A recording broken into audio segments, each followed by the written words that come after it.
Aí a perua falou, tá afim? Eu disse, agora não. Entendeu? Não? Tá bom. Hi, eu sou o Fred Jones, também conhecido como Maru. Essa é a minha zona morta, aquele é do gato. E hoje é dia da gente falar sobre Scooby-Doo. Sim. E... Ai, gente, eu ia estar vestida de Fred, só que... Ai, tá muito calor. Eu não ia usar suéter na gravação inteira, então eu sou apenas um Fred praiano. Quem é a Mocreia Velha? Scooby-Doo foi criado em 1969, em plena era de ouro das animações. Seus criadores são Joey Ruby e Ken Spears, junto com o diretor de animação Io Takamoto. Tudo isso aconteceu nos estúdios de Hanna-Barbera. Ele ganhou muita força, tanto que até hoje ele não é apenas um desenho, e sim um grande marco na cultura pop, visto que até hoje ele é bem relevante. Scooby-Doo é um desenho que eu tenho um carinho gigante, mas gigante mesmo, que eu assisto ele desde que eu era pequena, e era questão de tempo até eu querer falar dele aqui no canal, principalmente porque eu tenho quase certeza de que se eu gosto de terror hoje em dia é por causa de Scooby-Doo, porque ele conseguiu me introduzir a esse mundo do terror, do suspense de uma forma muito sutil e saudável, nunca me colocando em um lugar perigoso, sempre me deixando naquele lugar confortável que é um episódio de Scooby-Doo. E eu também tava revendo alguns episódios de Mistério S.A. que é simplesmente uma das melhores animações já feitas, não tem discussão. Mistérios S.A. é simplesmente perfeito.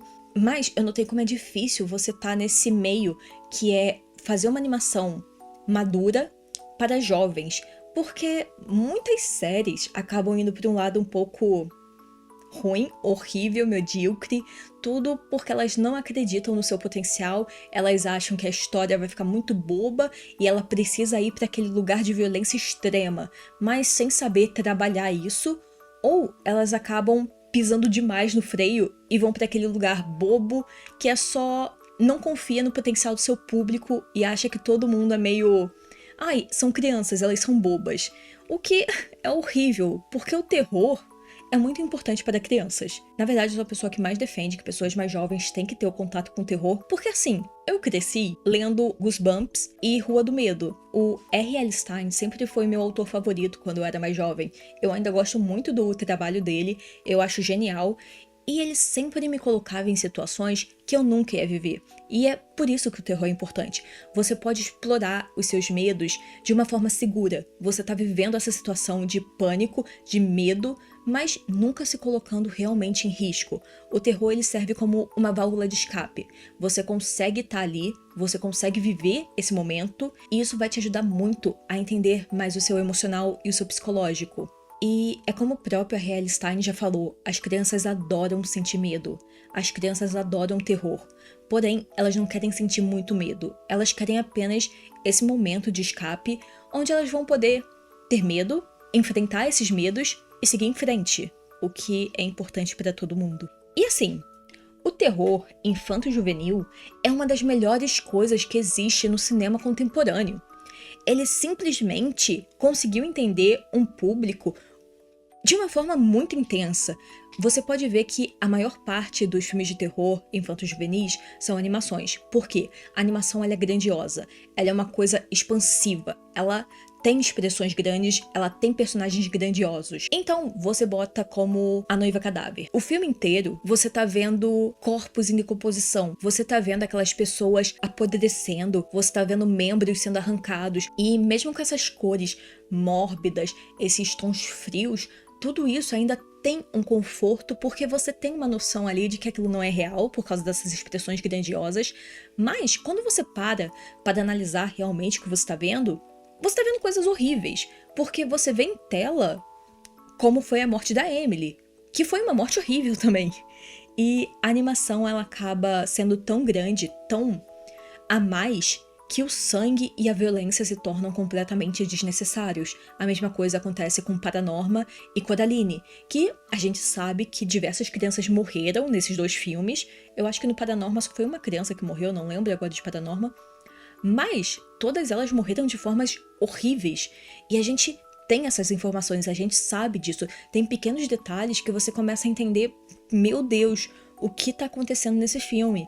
Mas ele é tão grandioso, tão bonito, que ele te dá um conforto ao mesmo tempo que ele tá te colocando numa situação horrível.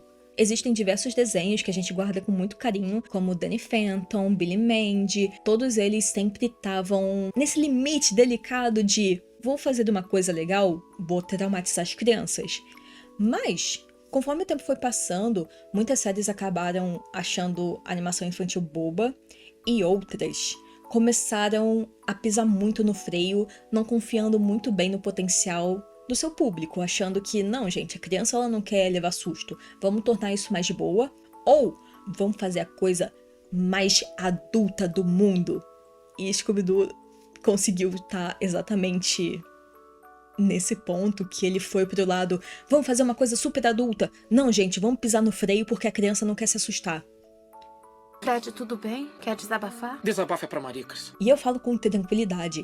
Existem coisas de Scooby-Doo que, nossa, eles surram muito filme de terror atual, muita franquia de terror chora porque não consegue ser um Scooby-Doo.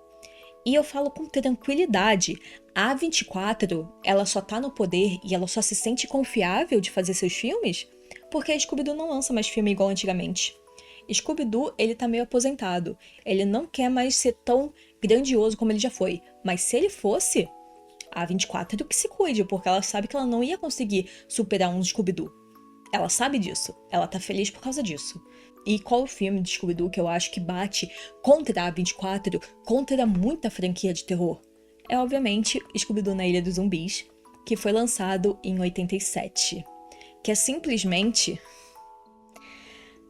Caralho, é um dos meus filmes de terror favorito, porque ele consegue ser tudo e mais um pouco. Eu não quero dar spoiler, por isso eu não vou falar tanto de spoiler nesse vídeo, eu vou falar do enredo em si e de como ele me afetou, como ele foi importante e assim, como ele é um filme muito grandioso, mas nunca deixa de ser Scooby-Doo. Fred por Fred. As várias faces de mim. O filme ele já começa zombando da própria mitologia de Scooby-Doo. Por quê? Existia muita gente que falava, ai, Scooby-Doo é sempre a mesma coisa, sabe? E realmente, Scooby-Doo é sempre a mesma coisa. Se você já viu 2 episódios, você vai entender como funciona. Vai ter um caso na semana, esse caso vai ser uma casa, uma mansão, qualquer merda assim, abandonada, mas tem um fantasma que tem uma lenda. Então vai chegar esse grupo de jovens, vai falar, vamos investigar. Então eles vão falar, vamos nos separar. Salsicha e Scooby vão por ali. Daphne, Velma e eu, vamos por aqui. Eles vão passear, o Salsicha e Scooby vão chegar na cozinha, eles vão fazer um sanduíche deste tamanho, eles vão comer o sanduíche, vai aparecer o fantasma atrás deles, eles vão correr, daí vai começar uma musiquinha, eles vão passar porta a porta, daí o vilão vai ser pego, vão puxar a máscara. Ah, não! É um velho tentando inflamar o mercado imobiliário. Poxa, quem diria, né? Então ele vai falar, ah, eu teria conseguido se não fosse esses moleques encheridos e esse cachorro. E isso é Scooby-Doo, gente. Todo episódio geralmente é assim. Mas o filme, ele começa zombando a fórmula de Scooby-Doo, enquanto toca Ghost is Here, que é uma música muito boa. A música inteira é falando, ah, tem um fantasma aqui, vai ser muito divertido a gente encontrar, mas ela sempre termina com, infelizmente é tudo mentira, né? E a turma, ela vai ficando meio... Ah, gente, pô, não importa quanto a gente se esforce, quantas casas a gente vá, vai ser sempre um idoso tentando inflamar o mercado imobiliário. Malditos, é sempre exatamente o mercado imobiliário. Sempre isso. É o maior vilão de Scooby-Doo. Só que o filme, por muito tempo, ele é apenas um grande episódio de Scooby-Doo, com os personagens tendo consciência de que eles são apenas um episódio de Scooby-Doo, já que a todo momento acontece coisas paranormais, eles ficam, ai, deve ser... Provavelmente tem um imã no chão e no teto que faz a gente flutuar.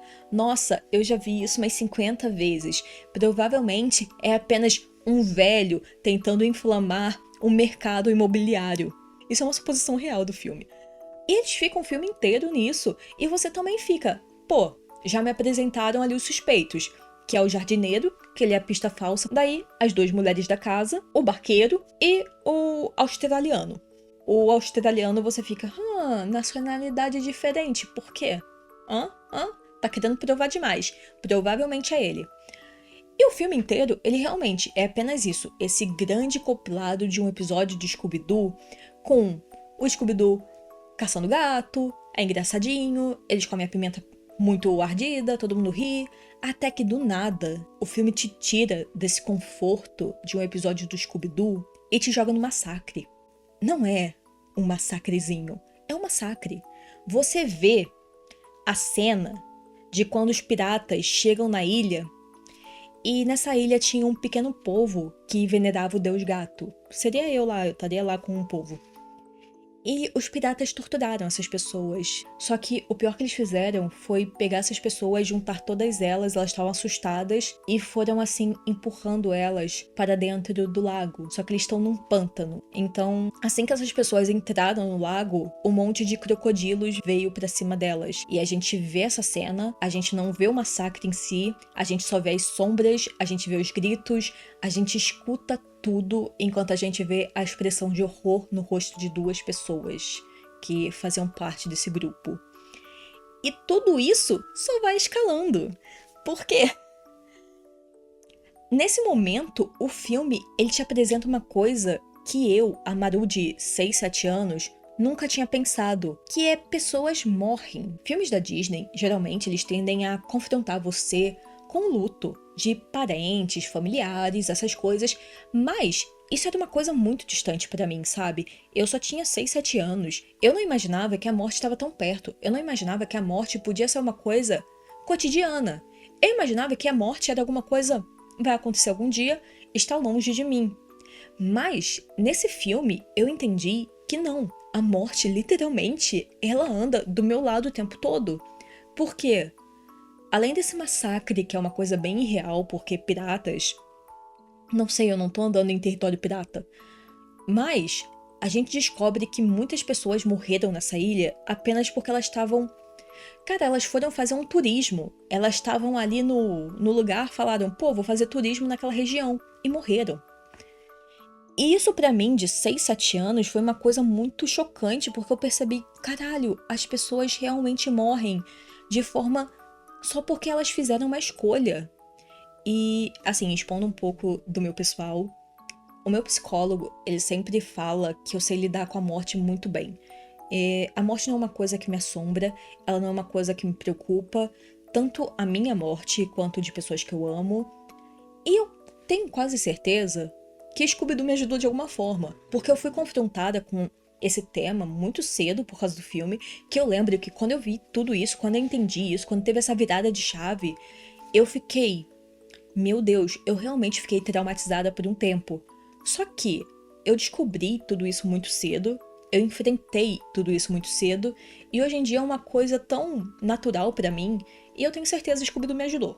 Scooby-Doo me ajudou a entender todo o meu processo de luto graças a Scooby-Doo. O filme ele se permite ir pra lugares muito violentos, muito estranhos, mas nunca querendo ser mais do que um episódio de Scooby-Doo. Tanto que, ao decorrer do filme, a gente chega numa cena de perseguição com uma música, todo mundo já tá acostumado com isso, é uma cena divertida sempre, só que aqui, essa cena não é mais divertida. Essa cena é apenas os personagens realmente correndo por suas vidas, que nesse momento o filme já estabeleceu muito bem de que a Mistério S.A. são os merda, sabe? Eles são realmente só um grupo de jovens que tá tentando resolver mistérios, mas eles não têm nenhum preparamento, eles não têm nada. Eles são apenas jovens que chegam no lugar, vai ser fácil. Só que nesse caso, eles estão enfrentando uma coisa muito maior, que eles não têm noção do que é muito maior do que eles, que já matou diversas pessoas. Então sim, eles estão realmente correndo pelas suas vidas, porque já foi estabelecido um perigo muito grande aqui.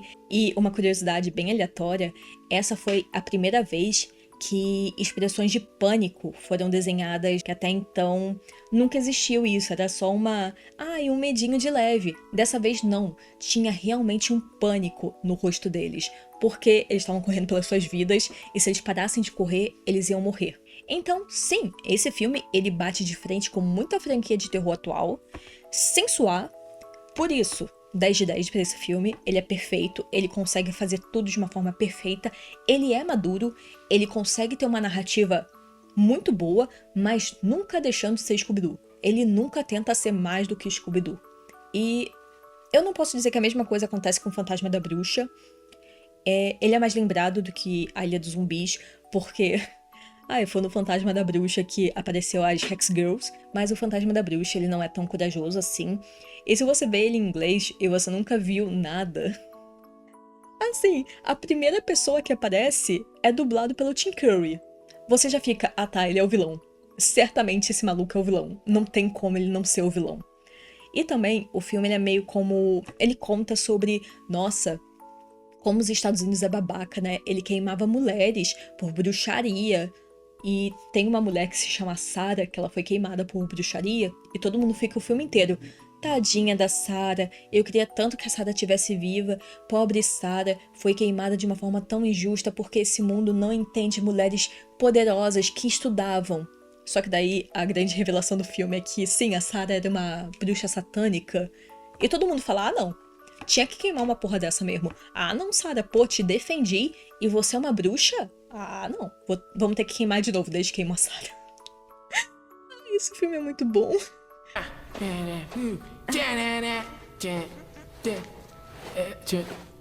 Tá, mas a gente segue e a gente acaba chegando em 2010, que foi quando lançou Scooby-Doo Mistérios S.A.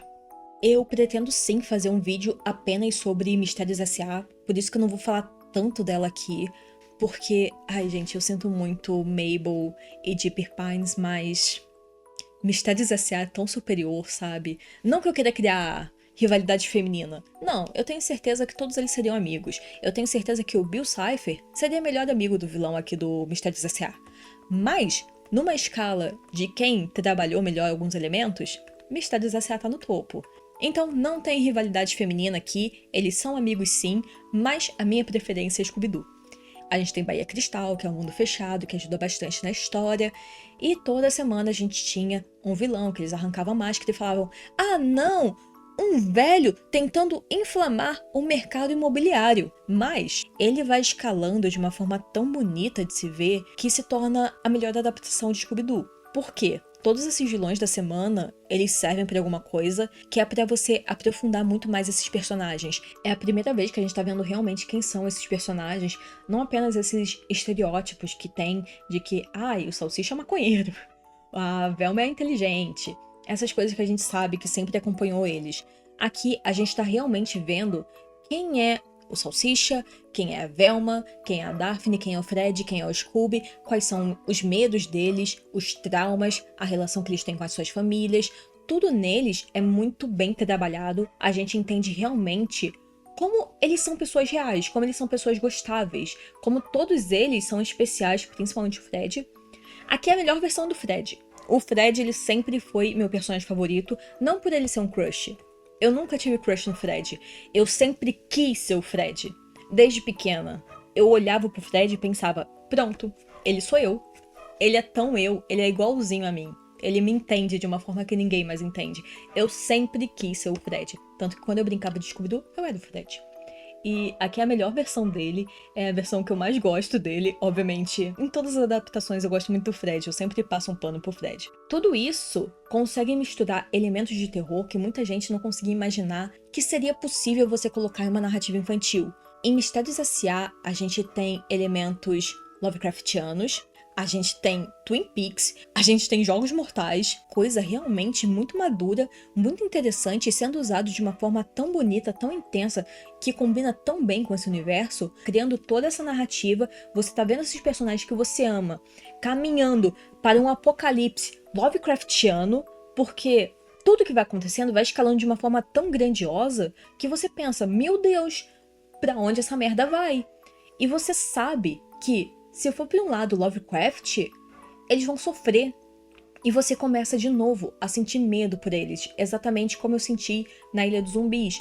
Porque Lovecraft, muita coisa acontecendo ao mesmo tempo, e você sabe que mesmo que eles sobrevivam a tudo isso, eles não vão ser mais quem eles eram, porque eles vão sofrer muito. Eles vão se fuder de uma forma tão grande que, meu Deus, eu não queria, sabe? Eu tava mal por eles, eu tava, não, o Fred não pode sofrer. Sempre que o Fred sofreu, eu ficava mal. E, além disso, a série também traz diversos conceitos muito interessantes que a gente nunca tinha pensado antes, como, putz, será que esse grupo realmente tá junto porque eles querem? Ou existe alguma entidade cósmica que simplesmente manipulou todo o universo para que eles terminassem juntos, porque eles estarem juntos faz parte de um grande plano divino de uma entidade cósmica num jogo cruel que ninguém nunca poderia prever. Então, não existe uma vontade própria neles, não existe nenhuma vontade própria no humano. Todos eles estão apenas agindo como eles devem agir nesse grande jogo, liderado por entidades cósmicas. Uma coisa que eu nunca imaginei que eu ia ver em Scooby-Doo. E eu fiquei muito feliz quando eu vi. Quando eu vi tudo isso se formando, entre outros diversos conceitos da mitologia do Lovecraft sendo usados de uma forma tão bonita, tão legal, tão... Vamos zoar a cara do Lovecraft, pô, ele escreveu Crepúsculo, é isso aí. Ai, muito bom. E eu não podia deixar de falar do filme de 2002, porque é mais um grande acerto da franquia, que é simplesmente muito especial.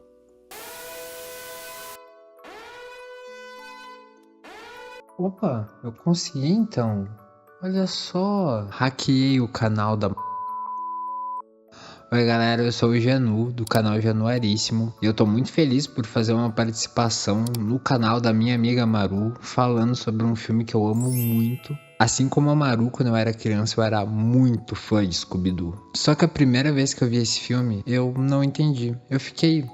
Ué, não faz sentido. Os personagens eram tão diferentes do que eu conhecia, mas ao mesmo tempo eram tão próximos. Era como se eu conhecesse pouco essas pessoas e de repente elas se abrissem mais comigo. E aí eu visse todos os defeitos e virtudes que elas possuem. E sem nenhuma marra que desenhos de classificação indicativa livre precisam seguir. E revendo esse filme, eu só consigo achar ele uma adaptação perfeita. É um filme que dá pra ver que foi feito com muito carinho, do roteiro às atuações, e o melhor de tudo, eles aceitam que é uma história maluca demais. Uma equipe de jovens detetives com um cachorro falante. Eu odeio filme de história maluca que se leva a sério. E graças ao universo, essa maravilha aqui não comete esse erro. O filme sabe quando tudo isso pode soar absurdo, então ele pega os personagens e potencializa as características deles ao máximo. Eu acho a química da gangue perfeita, acho que ninguém tá sobrando ou faltando ali. Mandaram muito bem na escolha do elenco. E tem minha crush, Sarah Michelle Gellar. Te amo, Buffy. E a dublagem é sensacional. Se você é uma pessoa que só vê filmes legendados, eu recomendo que esse aqui você veja dublado. Porque, sério, muitas frases preciosas. Ninguém é burro de acreditar nisso aí. Quem é a Mocreia Velha? Enfim, eu amo esse filme, eu poderia ficar horas falando dele, mas a Maru precisa voltar. Pessoas, obrigado pela atenção, apareçam lá no meu canal. E obrigado pelo convite, minha amiga. Te amo e tô aqui quando precisar. Valeu! Obrigada, Kleber, por invadir o meu canal enquanto eu estava bebendo café. Mas, como o Kleber já disse, esse filme, ele é muito especial também. Ele dá um ponto de vista completamente diferente dos personagens. Mais uma vez, melhor Fred. Todos os Freds são o melhor Fred pra mim. Não existe um rank. Todos eles estão em primeiro lugar. Então, sempre que aparecer o Fred, eu vou falar, esse é o melhor Fred. E... eu não sei, eu gosto muito desse filme porque ele explora esse lado mais egoísta deles, esse lado mais humano. Eles não são essas caricaturas de um maconheiro. Eles realmente têm esse lado egoísta e filha da puta para um caralho deles. Todos eles são meio arrombados, mas a forma que vai se desenvolvendo a amizade deles de novo é tão natural que você não se importa mais que todos eles são arrombados. Você entende que, tá, eles são arrombados, mas eles se gostam. Eu sempre respondo a mesma coisa. Vá meu chapa, seu monte de... E assim a gente chega em Velma, que ele quer ser diferente, ele quer ser maduro, porque, parece realmente que um bando de gente olhou e falou: nossa, Scooby-Doo é tão bobinho, ele nunca consegue ser mais do que bobinho. Vamos fazer uma coisa com assassinatos explícitos. Sim, e sexo. É exatamente isso que Scooby-Doo precisa para ser maduro. Viu? Sabe, quando o Scooby-Doo quebra a sua fórmula, ele faz isso de uma forma muito boa. Ele consegue ser maduro, ele consegue ser intenso, ele consegue te dar medo, ele consegue tornar você uma pessoa desesperada. Você fica com pânico por causa daqueles personagens que você ama tanto. Mas em Velma, é todo mundo tão odiável, menos o Fred, que eu ficava apenas, gente, eu quero que a Velma morra. Eu quero tanto, eu sempre gostei da Velma, mas aqui eu queria que ela morresse, eu queria que a Daphne morresse, eu queria que Salsicha morresse. Porque, meu Deus, como pode? eles são horríveis. E não é um horrível gostável, como no filme de 2002, a gente tem as piores versões deles. Todos eles são mesquinhos, todos eles são arrogantes, todos eles são horríveis. Mas aqui, todos eles são mesquinhos, todos eles são arrogantes, só que de uma forma sem carisma, sabe? Não tem carisma em nenhum desses personagens, porque realmente eles querem deixar de ser o Scooby-Doo.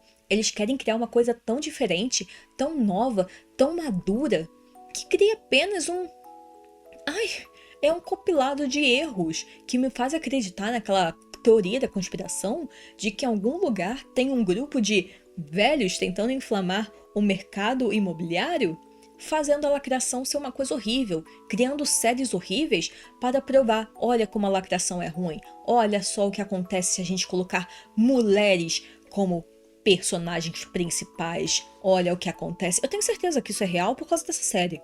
Essa série ela me fez acreditar nessa teoria da conspiração. E o Fred ainda é perfeito. O Fred, ele tá muito bom nessa série. Fred, você é um bananão.